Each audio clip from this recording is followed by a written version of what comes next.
to another video. My name is Maddie, and this is Brody. If you haven't seen any of our videos, we are a couple from Australia and we're currently travelling through Europe. So we're currently in Tallinn, Estonia, and this is our first time to Europe. Like Maddie said, we're from Australia, so it's a fair way away.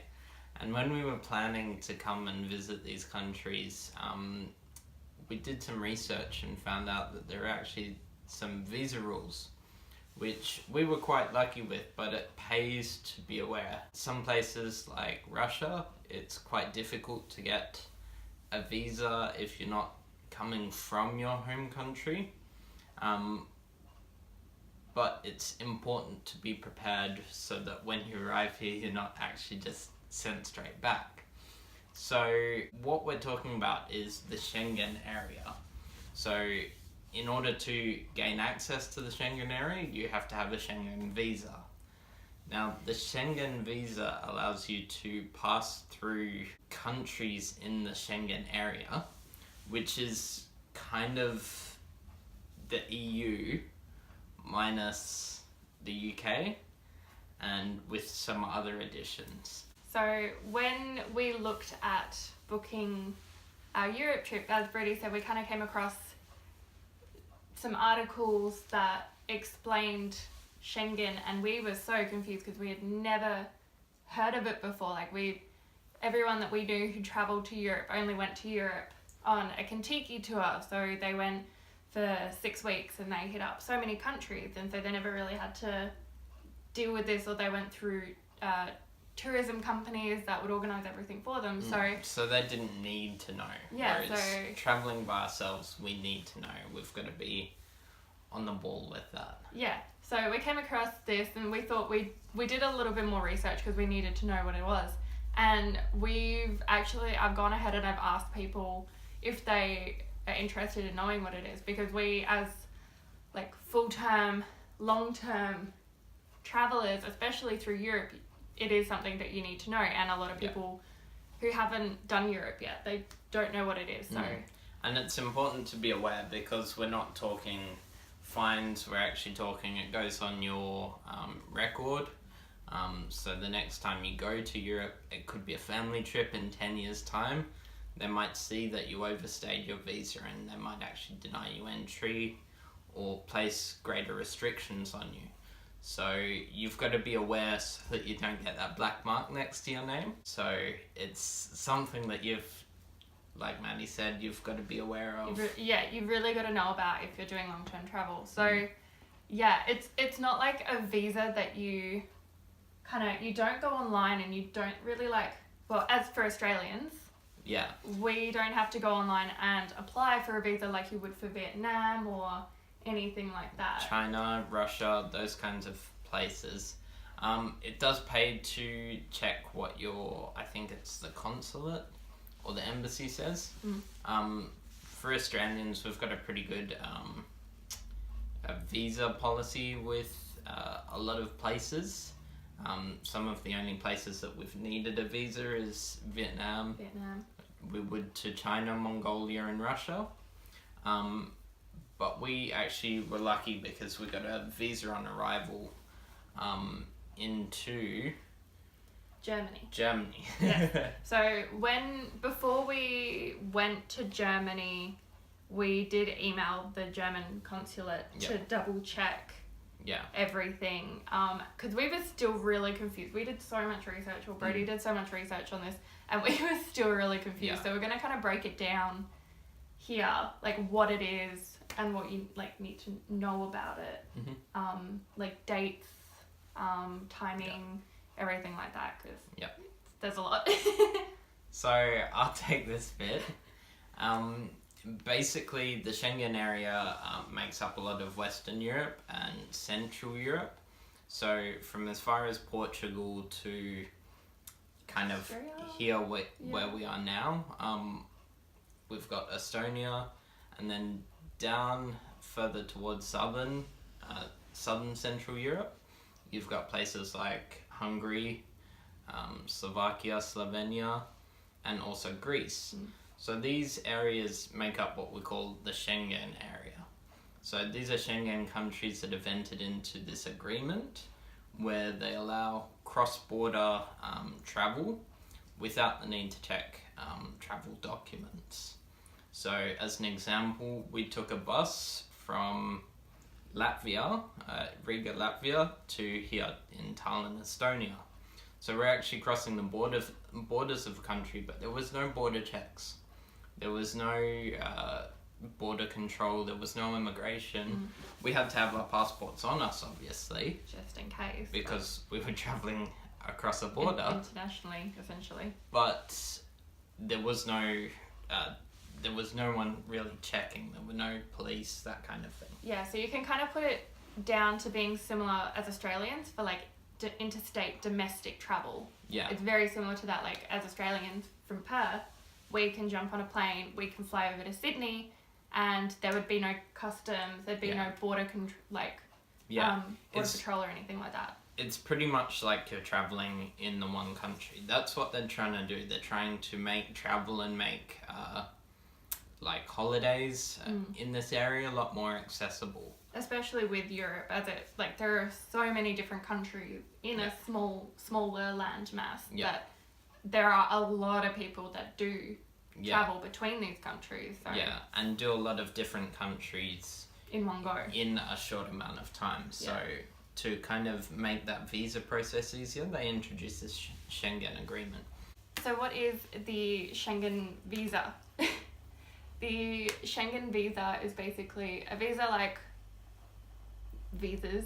Any other visa that allows you to travel to countries within the Schengen area without having to stop at every single airport and doing a customs check or an international border control check. So basically these countries that are part of the Schengen area cannot do border checks unless there's a very specific reason for it to be reinstated. Basically, if you were to travel between these member countries, you cannot be subjected to a border check.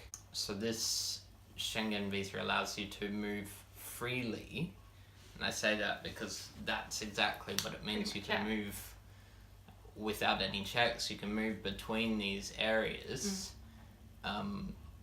without you just get off the plane, grab your bags, and you Yeah. can leave the airport. Basically, you don't have to go through immigration and all of that, Pretty much. which makes it a hell of a lot easier hmm if you're doing a lot of countries. But on the flip side, it also does make it harder because in order to get approved for the visa, you've kind of got to be able to demonstrate that you're not going to be overstaying it. Yeah. So you're not coming to the Schengen area illegally. Now, we're quite lucky because Australia's got a pretty good agreement with the Schengen area. So we actually got our visa on arrival, and it's quite uncommon for Australians to really get turned away. Yeah, as long as you can prove that you will be leaving. Like, we got questioned when we arrived as to when our departure date was, and we'd already organised it. We'd had it all booked because we knew that would be a question that we got asked. So if you have a departure date, you can prove that you will depart before the end of a departure date is definitely something to keep in mind to demonstrate that you're not likely to overstay, because what they do upon entry to the Schengen area is they assess kind of the risk of you overstaying this freedom and taking advantage of this freedom of movement within the area. So entry will be a lot more strict. But once you're in, you've got free movement. Now, there is a time limit to the Schengen visa, which Brody will explain, because we got very confused about this time limit, and we've done a lot of research and asked a lot of questions. Yeah. So the thing that I read about was this 90-180 rule. Basically what it is that the Schengen visa allows you to stay in the Schengen area only up to 90 days in any 180-day period. So one option is you could come and stay in the Schengen area for 3 months for up to 90 days and then leave the Schengen area for another 90 days before returning. Which is what we're doing on our travel. Which is what we'll be doing. But another option is you could stay in the Schengen area for 2 months, then leave for 1 month, then come back for 1 month, and then leave for 2 months. So within that 180-day period, you won't have exceeded your time here. One thing you can't do though, because it's any 180-day period, it doesn't start when you first get here. It's a rolling assessment pretty much. So you couldn't be in the Schengen area for a month and then leave for 3 months and then come back for another 2 months to get your 90 days in a 180-day period, and then stay for another 2 months, because over that 180-day period you're going to actually have 4 months. Even though they make up different 180 days, it's pretty much day by day they can do an assessment, and if you're over the 90 days in any 180-day period, there could be penalties. So it is very confusing. And we've found that the easiest way to do it is spend 3 months. If you are doing long-term travel, Yep. like we are, just spend 3 months in Schengen and then spend another 3 months outside of Yeah. Schengen. That's the easiest way to do it, and it's so easy to travel between places anyway. Like, you can get a bus, you can get a plane, Reasonably. and it's relatively Yeah. cheap. It's nice for us because in Australia you can't really travel anywhere by bus or by train. You can travel interstate, but you can't get to a different country without flying or taking a boat. Yes, but we are on an island. Yeah. So actually being able to get a bus, which often tend to be reasonably cheap, from one country to another is pretty sweet. Now, there are a couple of things to keep an eye out for when you're visiting the Schengen area.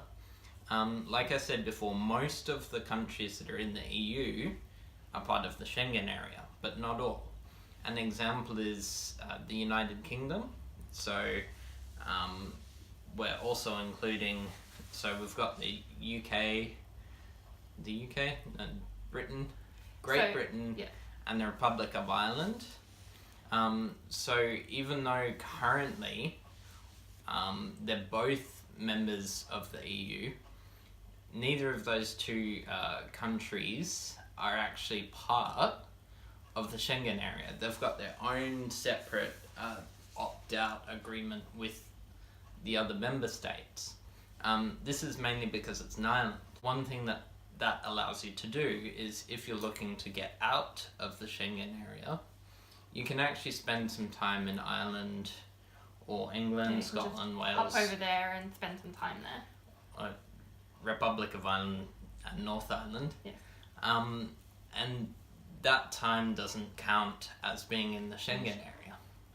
But countries such as Norway, Switzerland, I think it's Norway and Switzerland, that aren't part of the EU are actually part of the Schengen area. So you've got to be careful with that. Yeah, so we will link the website that we pretty much use to assess which country is Schengen and which is not. We'll link that in the description box below, because that is handy to know which countries, especially when you're planning your travels. Another thing to keep in mind, that some of the newer members of the EU, so countries like Bulgaria, Romania and Croatia that are part of the EU, aren't actually part of the Schengen area. So they're obligated to join, but until they receive acceptance from the other members of the Schengen area, they won't be allowed to join. Now, this is mostly to do with border security, so making sure that there's appropriate immigration controls. But for us, it'll be really handy because we can spend some time in Bulgaria and in Romania, and even though they're part of the EU now, they're not counted towards us staying in the Schengen area. So what does the Schengen visa mean for your travel plan? So if you're planning short-term travels, if you're only traveling for 6 weeks and you're going everywhere, then it doesn't really matter. It's actually really helpful. Yeah. Because it gives you a lot more freedom. You don't have to worry about getting a visa for each different country like you might have to do in places like Southeast Asia or other parts of Europe. But yes, but if you are traveling long term, you do have to keep this in mind, and it does play into a lot of your plans as to how long you're going to stay in places, because you need to know if you need to be out of that country by which time. Can you avoid it? No. Well, kind of no. You can, in some instances, when you're staying for more than 90 days, but up to a year, you could apply for a long stay visa. But generally, these are issued by the nation. So you may be able to stay 90 days in somewhere like Germany before spending 90 days in other Schengen countries, but you are still limited to that 90 and 180 day rule, except Germany will be counted towards your original visa. So it depends on your travel plans. The best things to do is to always check. Do as much research as you can online. Check with your consulate or the consulate of the countries that you're traveling to, because they will have all the information that you need. That was really helpful for us. We got in contact with the German consulate because that's where we were originally going to first. And they gave us some quick information.